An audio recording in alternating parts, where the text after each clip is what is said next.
Okay, let's take a look at editing a photo using the Apple Photos app that comes with every Apple iPhone and iPad. This is a photograph taken of the beautiful flower fields in Carlsbad just this morning, March 19th. Let's go ahead and use the editing function to fix this up a little bit. The exposure looks correct, the colors look nice, but we have all of this dirt road in the foreground. I think we can take care of that. Also, the horizon is a little bit crooked, and we can take care of that, and then we can look at maybe even enhancing some of the colors. Whether we like the result or not, we can make up our mind as we go. So in the upper right corner of the screen, you see the word edit. So this photo has been opened in the Photos app full screen. Now, it's possible to try to do all of this in a horizontal format, but in my experience, it doesn't work as well. And since most people use their telephones in the vertical or portrait format, we're going to do it this way. Let's go ahead and tap the word edit. And the photo opens with some new controls that are apparent. We see black borders top and bottom. At the very top, we see the word adjust, and to the right, we see a gray circle with 3 little dots in it. We'll get to that topic later. The photo itself is displayed, and superimposed on the photo is the word auto. That's a suggestion that we might push the button right below it, the thing that looks like a wand with 3 stars coming out of it.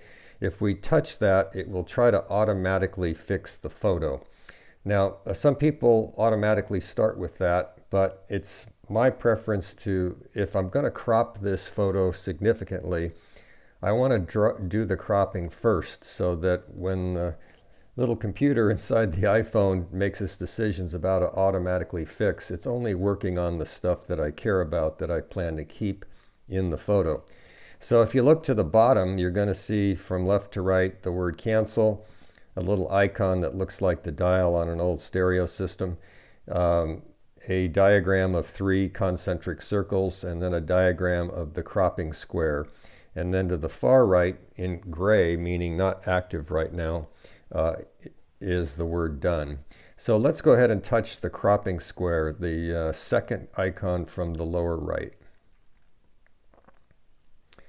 What it does is it brings up the cropping marks. In other words, this border is now apparent around the photograph, and I can make some changes to it. So I'm going to touch, I can either touch the corner or one of the sides. I'm going to touch the bottom side, and I'm going to drag my finger up, and it drags that border up, and I'm going to leave it right about there.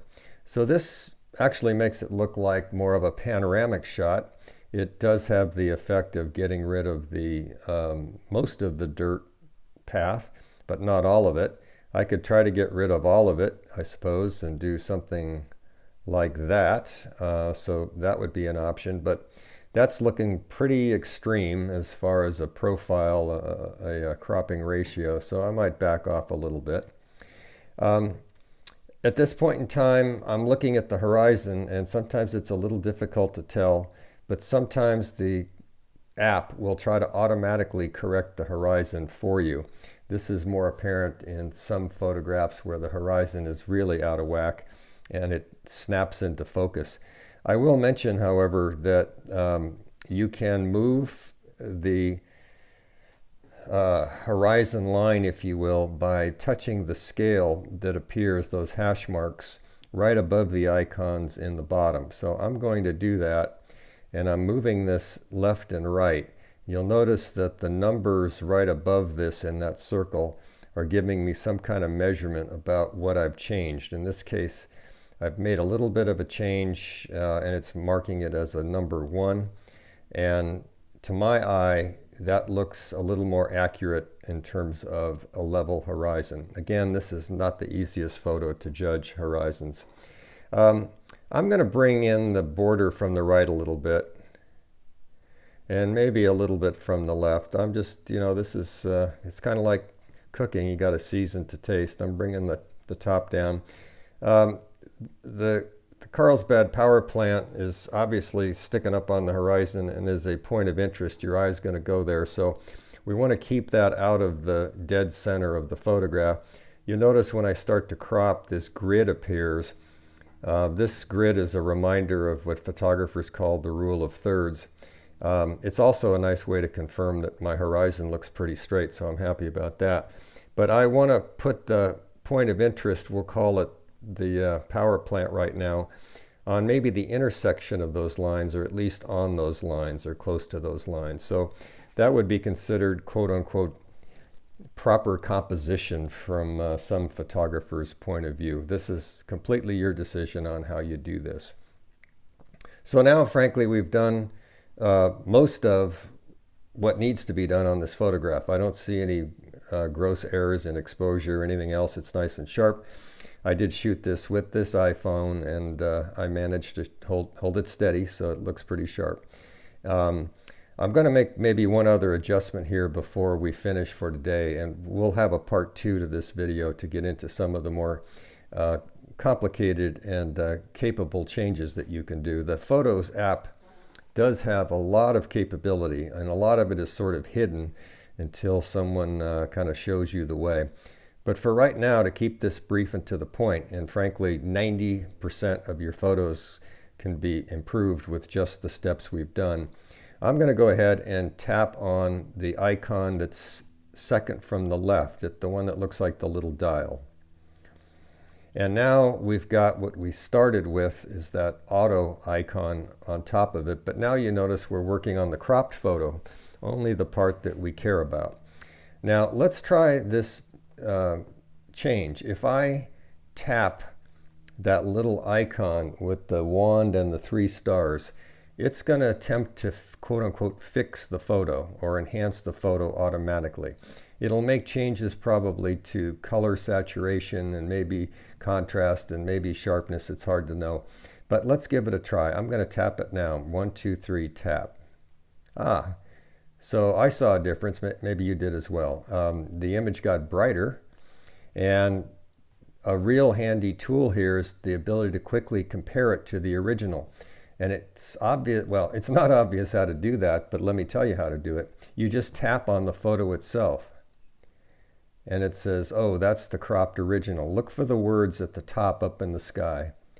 Tap cropped original, and then it snaps back to the change that the automatic mode made. Now, I think that's better.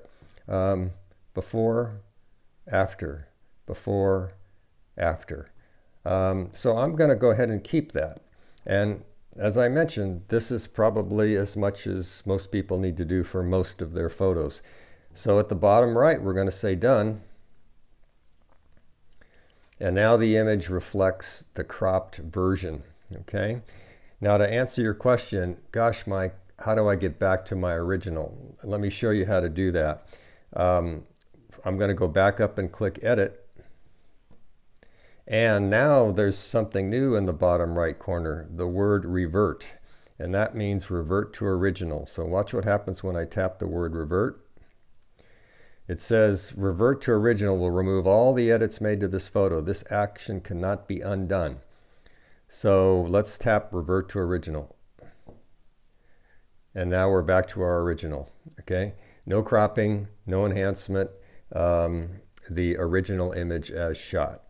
So that concludes the little workshop for today. Once again, this is the Apple iPhone or iPad Photos app, the standard app that comes with those Apple iOS products and is used to view your photos and to edit them.